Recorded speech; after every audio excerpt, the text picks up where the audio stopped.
Imagine this. You dive into the ocean, take a deep breath, and keep swimming. No oxygen tanks, no holding your breath, just you and the endless blue. Sounds like a superpower, right? But what would it actually mean if humans could breathe underwater? Today, we flip the script. Welcome to Flip the Script, because even impossible has a theory. Let's dive in, literally. Literally. First, we need to understand why we can't do it right now.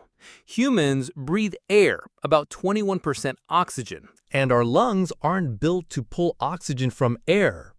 Fish have gills, which are like biological filters that strip dissolved oxygen straight out of the water. We have big pink airbags that only work with air.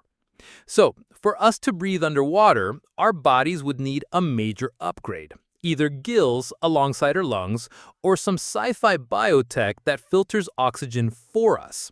Scientists have experimented with artificial gills, but for it to be truly natural, we'd have to evolve over millions of years, or rewrite our DNA in ways we've only dreamed about.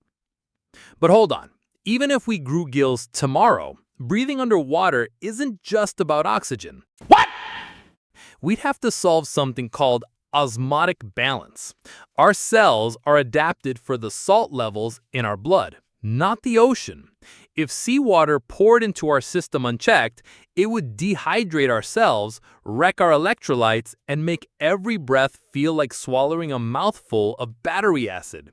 Fish solve this with special cells in their gills that constantly pump ions in and out, keeping salt and water levels just right. We'd need the same, biological filters built into our breathing system. And that's just chemistry. Our eyes? Total makeover.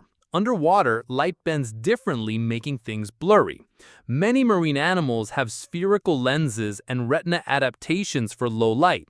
Some even see ultraviolet or bioluminescent patterns invisible to us. Imagine not just breathing underwater, but watching the deep ocean come alive in a neon galaxy of living light. Now, here's the big picture. Right now, 71% of Earth's surface is covered in water. The oceans hold about 97% of all water on the planet, and the rest is mostly freshwater, in rivers, lakes, and glaciers. That means if we could breathe underwater, over 2/3 of the planet could become our new home. And living in rivers and lakes, that's a whole different game. Freshwater ecosystems are smaller, shallower, and have different oxygen levels than the open ocean. They'd offer calmer habitats, but also bigger seasonal changes, frozen winters in some places, and a completely different set of wildlife to live alongside. All right, let's say we've got all the upgrades. What happens next? Coastal cities explode with new underwater neighborhoods. No scuba tanks, just daily swims to work, school, or your favorite reef cafe. Fishing changes too. Maybe it's no longer catching fish, but swimming with them to collect what we need in balance with the ecosystem. But with great gills comes great responsibility. Ocean pollution would instantly become a direct threat to our lungs. Sports? Underwater marathons, 3D swimming arenas, entire leagues in the open sea. Exploration? We could personally map shipwrecks, study coral reefs, or help build deep-sea stations without submarines. But here's a twist you might not expect. Politics.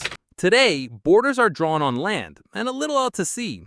But if humans could live underwater, suddenly the seafloor becomes prime real estate.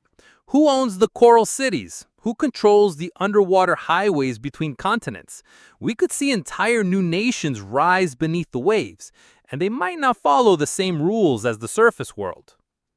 Here's the catch. Breathing underwater doesn't mean infinite freedom.